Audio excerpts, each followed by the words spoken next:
हे आपल्या समध्यांसाठी अतिशय दुःखाची बातमी आहे। मी काय म्हणतो, सर्वोच्च शेवटचं सगळं विधी आणि श्राद्ध व्यवस्थित पार पडावा असं मला वाटतं। होय सरपंच, अगदी बरोबर बोलतायसा बघा। अव इधी करून जाळावं म्हटलं तर सरू हाताला बी नाही लागली।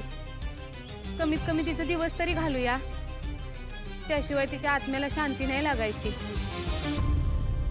त्या सरूमुळं गावाची एवढी बदनामी झाली, ती काय कमी आहे होय? होय, आता ती गेली म्हणून आपण समजा इसरून जायचं की काय?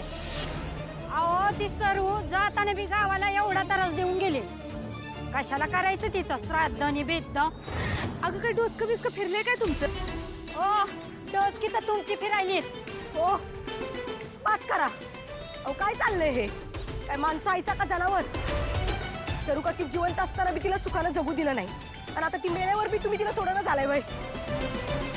काय गरज नाही, तिच्यासाठी काय बी करायची गरज नाही। तिचं श्राद्ध घालणारी नाही घालणारी तुम्ही कोण आहेसा? जे काय करायचं ते कमळीच करत। निंगे, हे बघ शांत हो। अगं आम्ही कुठला बी वाईट हेतू डोक्यात ठेवून नाही बोललो, आणि ती कमळी काय करणार आहे? अगं एकटी पोरगी ती। अहो मग काय झालं? ती सरू काकीची पोरगी आहे। सरू काकी एवढा जीव तिला कोणीच लावला नाही। अगं हे समजा खरं हाय, पण रीतिरिवाज नावाची काय गोष्ट असते का नाही? आणि दिवस कार्य मुलगा करत असतोय, मुलगा नाही तर नवरा तरी। पण इथं तर सरोजचा ना नवरा ना मुलगा आहे, मग गावकऱ्यांनी समध मिळून कराया पाहिजे का नाही? नाही, काय बी गरज नाही। कमळी अजून जिवंत आहे, आणि सरू काकी मेली का नाही ती अजून तर कळलेली बी नाही। तवर तुम्ही तिचं दिवस कार्य करायला निघालाय वय?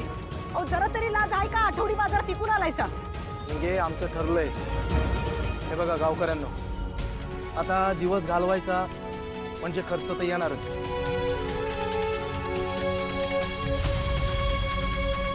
ती माझ्याकडून मदत। आता ज्याला ज्याला जी मदत करायची असेल त्यांनी या डब्यात टाका।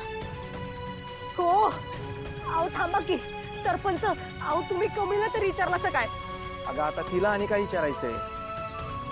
तुम्ही टाका पैसे। नाही नाही, ही काय ऐकायची नाही। मला हे जाऊन आत्ताच्या आत्ता कुणाला सांगायलाच पाहिजे।